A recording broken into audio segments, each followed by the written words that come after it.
Hello my dear students, आज अपन फिर से एक नए वीडियो के साथ मिल रहे हैं। इसमें अपन उसका सेकंड पार्ट कंटिन्यू पढ़ेंगे। ओके, 147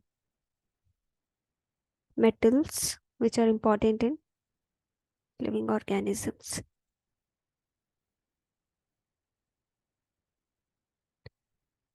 सो सी, हमने दो मेजर एरियाज जैसे photosynthesis and the respiration, bio inorganic chemistry के देख लिए थे।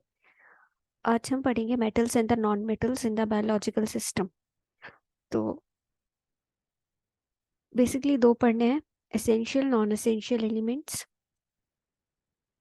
तो एसेंशियल एलिमेंट्स वो होते हैं जो हमारी बॉडी सिंथेसाइज नहीं कर पाती, तो हमें उनको बाहर से लेना पड़ता है ना। And non essential we all know कि हमारी बॉडी सिंथेसाइज कर पाती है। तो यहाँ पर एसेंशियल एलिमेंट्स क्या हैं जिनका बहुत ज़्यादा स्पेसिफिक रोल है, किसमें? लिविंग ऑर्गेनिज्म की बॉडी को या लाइफ को सस्टेन करने के लिए। So normal functioning of living system क्या होगी? डिस्टर्ब हो जाएगी अगर एसेंशियल एलिमेंट्स नहीं होंगे या इनमें से किसी एलिमेंट की डेफिशिएंसी होगी। ठीक है, सो यू विल सी कि देयर आर 30 एलिमेंट्स, ठीक है, जो कि इम्पॉर्टेंट हैं या एसेंशियल हैं किसके लिए? लाइफ के लिए। सो सबसे ज़्यादा अबंडेंट जो है इनमें वो है हाइड्रोजन, ठीक है, जो कि 63% है। फिर आपका आता है ऑक्सीजन जो कि 25.25 है, कार्बन 9.5 एंड नाइट्रोजन 1.4। उसके बाद जो भी एलिमेंट्स बचते हैं उनकी जो ऑर्डर ऑफ अबेंडेंस है वो है calcium, phosphorus, sodium, then potassium, sulphur and then chlorine and then magnesium. So ये एक टेबल दी है, ठीक है, ये सब मिला के कैल्शियम से लेके मैग्नीशियम तक 0.6% कंप्राइज करते हैं। नाउ ये एक टेबल दी है यहाँ पर, ठीक है, जिसमें एसेंशियल एलिमेंट्स दिए हुए हैं 30, ठीक है, 3 यहाँ है, देन 4, 7 हो गए, 10, 13, 15, 16, then 17, 18, 19, 20, 21, 22, 23, 24, 25 and then 26, 27 and more are there. Okay, so hydrogen, boron, carbon, nitrogen, oxygen, fluorine, ठीक है, bulk elements and other elements are what? Trace. ठीक है, तो आपको यहाँ पता चलेगा कि नियरली 40 एलिमेंट्स है पीरियोडिक टेबल में जो बायोलॉजिकली एक्टिव हैं। अब बायोलॉजिकली एक्टिव का मतलब क्या होता है? बायोलॉजिकली एक्टिव का मतलब ये है कि विच आर इन्वॉल्व्ड, है ना, इन फंक्शंस इन लिविंग ऑर्गेनिज्म या लिविंग बॉडी, है ना, या कोई भी स्पीशीज रिस्पॉन्ड कर रही है या इन्वॉल्व कर रही है, ठीक है, इन मेटल्स को, तो वो बायोलॉजिकली एक्टिव है। सो एनी स्पीशीज रिस्पॉन्डिंग और involved in biological system is biological active, है ना। Now the heaviest biologically active metals and non metals are molybdenum जो कि highest, that is heaviest biologically active metal है, and the non metal that is iodine, ठीक है, जो कि heaviest है और biologically active है। मेटल है आपकी मोलिब्डेनम, नॉन मेटल आयोडीन। अब लाइटेस्ट की बात करते हैं तो लाइटेस्ट लिथियम है और हाइड्रोजन है। ओके, नाउ ये मेटल्स और नॉन मेटल्स हैं कुछ जो इंपॉर्टेंट है ह्यूमन लाइफ के लिए: sodium, calcium, magnesium, vanadium, chromium, manganese, iron, cobalt, copper, zinc, molybdenum, ठीक है। देन आपका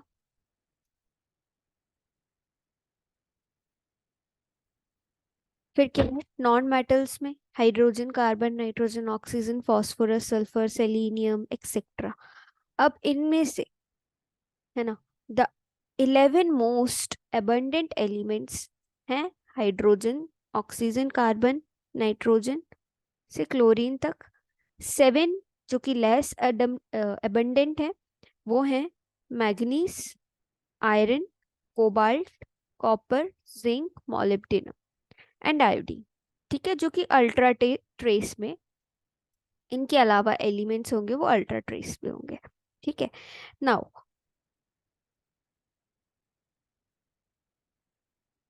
इसके आगे हम देखते हैं कि ये अमाउंट दिया हुआ है कुछ एसेंशियल एलिमेंट्स का।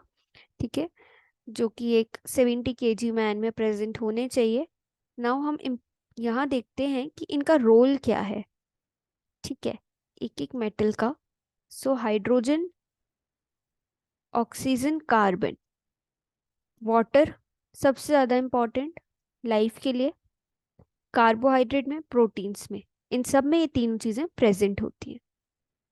ओके, नाइट्रोजन प्रोटीन में, डीएनए, है ना, एक्सेट्रा। नाउ थर्ड आपका फॉस्फोरस। तो फॉस्फोरस आपका एटीपी, एडीपी, है ना, एनर्जी करेंसीज में होता है। देन आपका सल्फर, सल्फर किस में प्रेजेंट होता है? अमीनो एसिड्स में भी एंड वाइटमिन्स में भी।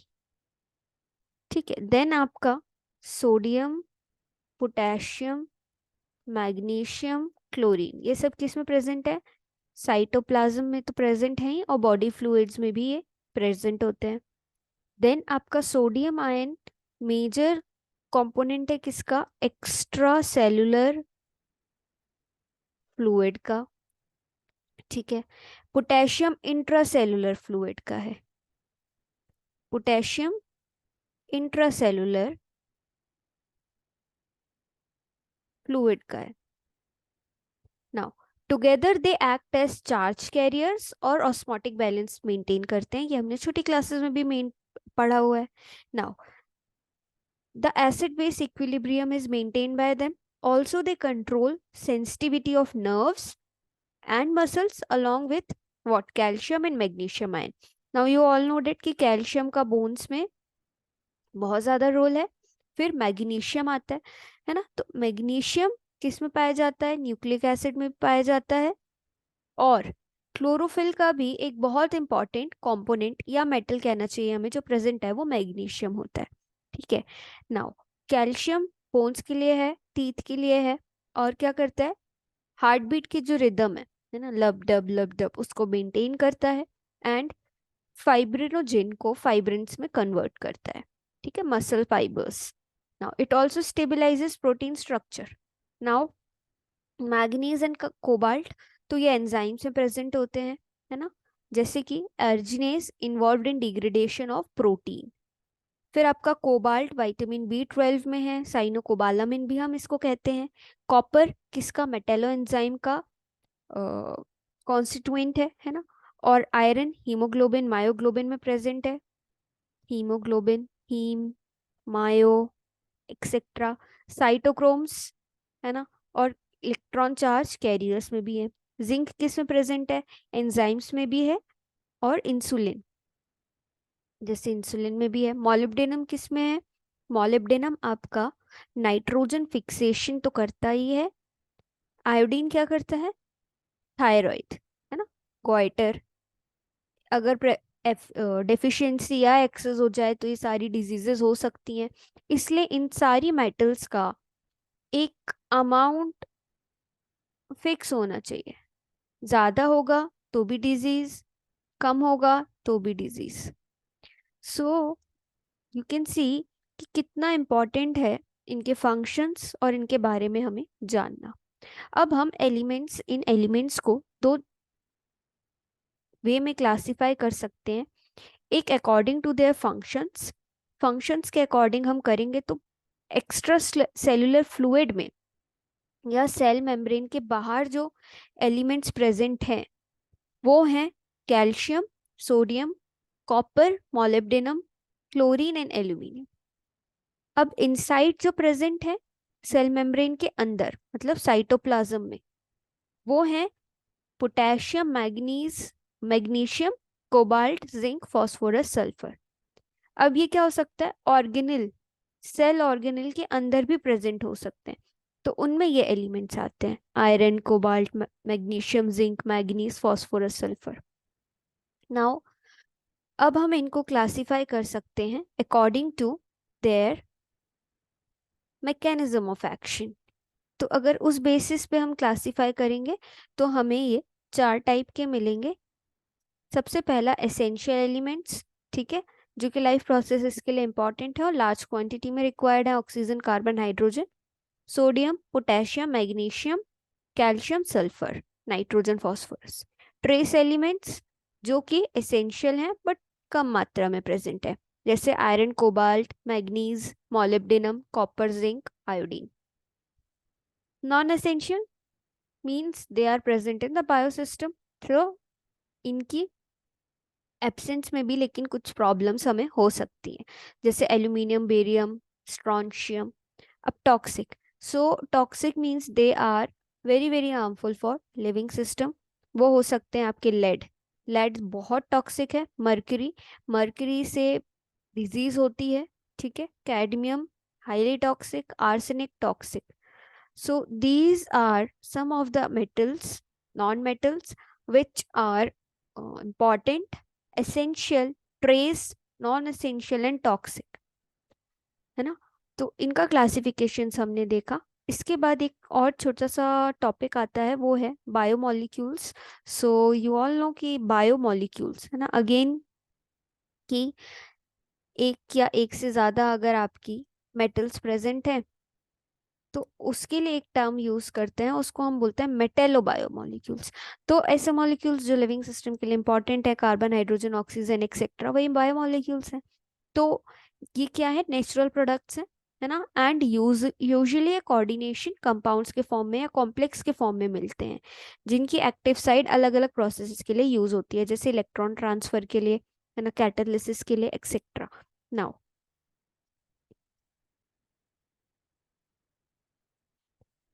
ऐसे 6 नॉन मेटल्स हैं, carbon, hydrogen, nitrogen, oxygen, phosphorus, sulphur, जो कि प्रोटोप्लाज्म में प्रेजेंट होते हैं और स्ट्रक्चरल सपोर्ट इनको देते हैं, ठीक है। नाउ इसके आगे हमें ये देखना है कि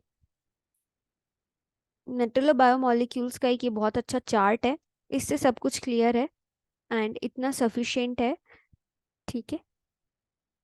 जैसे metalloprotein and non protein, metallo biomolecules classified है 2 पार्ट में, एक मेटेलोप्रोटीन, एक नॉन प्रोटीन में। तो मेटेलोप्रोटीन मीन्स मेटल्स इन्वॉल्व है प्रोटीन, प्रोटीन में मेटल्स हैं, ठीक है। नाउ ट्रांसपोर्ट एंड स्टोरेज हो सकता है या मेटेलो एंजाइम हो सकता है।